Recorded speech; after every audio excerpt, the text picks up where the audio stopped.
Baik, kita harus mengetahui dulu media digital itu seperti apa. Media digital adalah format konten yang dapat diakses oleh perangkat digital. Artinya, kalau untuk media digital ini sebenarnya untuk Bapak, Ibu, ataupun mungkin siswa sekolah kita, baik dari tingkat sekolah dasar, mungkin TK juga sudah mengetahui penggunaan gadget.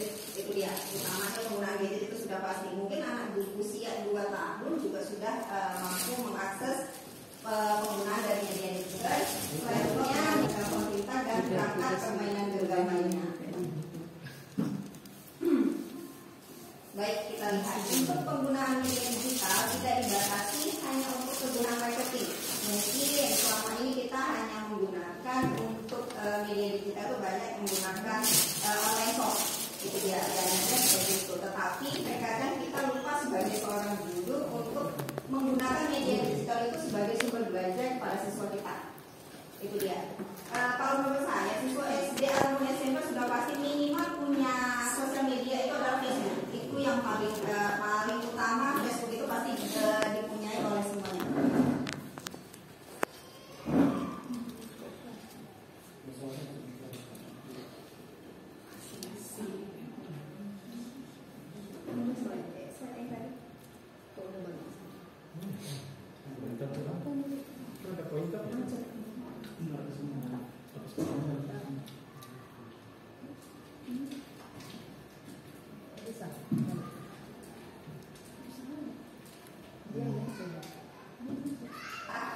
Yang membolehkan siswanya untuk menggunakan misalnya handphone, gitu kan, di jam sekolah tidak boleh mengakses menggunakan handphone. Padahal salah satunya kalau kita sebagai seorang guru dapat memantau ya atau memanfaatkan handphone tersebut, yang paling utama ya handphone tersebut menggunakan, kita dapat menjadikannya sebagai sumber belajar.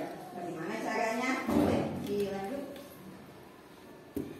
Baik, ini dia salah satu kita katakan ya sosial media. Mungkin Bapak dan Ibu juga diantara sudah punya masing-masing akunnya, ada Facebook, ada YouTube, dan teman-teman semuanya ya. Ada WhatsApp yang paling sering kita gunakan, ada Instagram. Itu dia, mungkin e-book itu bisa diakses dari mana saja. Itu dia.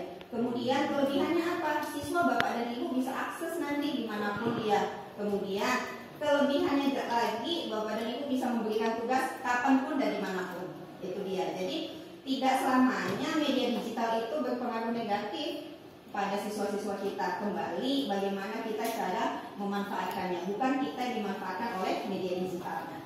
Baik, kita lihat yang ini salah satunya adalah Instagram. Bapak dan Ibu pasti juga sudah punya Instagram. Misal nih, untuk kita adalah di daerah Deli Serdang, karena saya juga penduduk Deli Serdang juga. Apa sih yang dapat kita manfaatkan dari komponen di lingkungan sekolah yang di sumber belajarnya? Lanjut.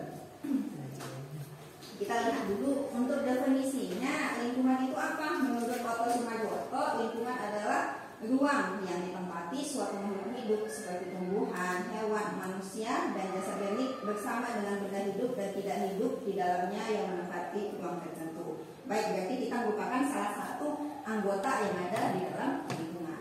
Selanjutnya ada menurut Gin Tarto, lingkungan adalah semua yang ada sekitar. Dan Ibu juga artinya gini, sudah mulai pusing memikirkan mengapa siswa sekarang untuk minat belajarnya menurun.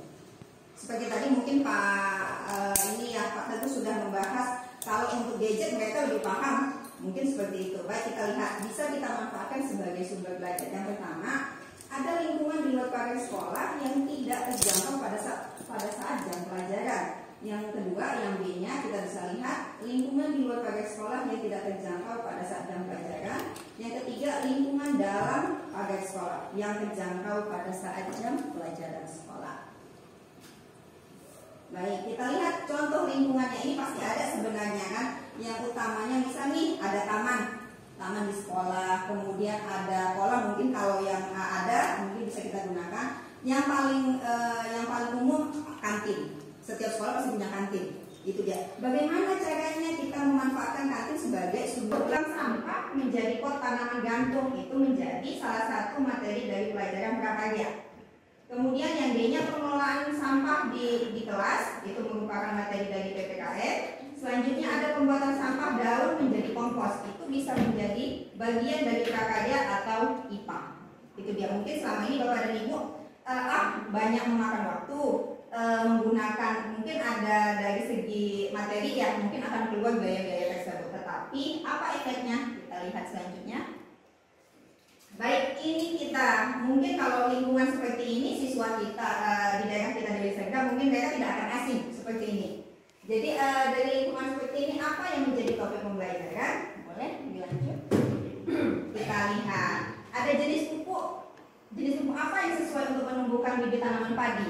Artinya kita berikan langsung ke lapangan, kita ajak siswa, kemudian kita kaitkan ini merupakan bagian materi apa. Yang kedua, bagaimana cara menghitung keuntungan petani dalam bercocok tanam? Ini untuk IPS. Selanjutnya yang ketiga, berapa banyak batang tanaman padi harus ditanam per hektar bila jarak antar batang padi 15 cm. Ini merupakan bagian dari materi matematika. Selanjutnya yang keempat, persoalan apa yang menarik untuk disusun menjadi sebuah cerita? Itu dia, dari teks ini merupakan materi bahasa Indonesia. Yang kelima, bagaimana memanfaatkan limbah tanaman padi untuk membuat karya kerajinan, pengolahan, budidaya merupakan bagian dari materi prakarya. Baik, boleh lanjut. Baik, sekolah dengan pengelolaan lingkungan sebagai sumber belajar akan menghasilkan pembelajaran yang aktif, itu sudah pasti. Satu, siswa tidak akan mengantuk, terutama mungkin seperti yang kita rasakan sekarang.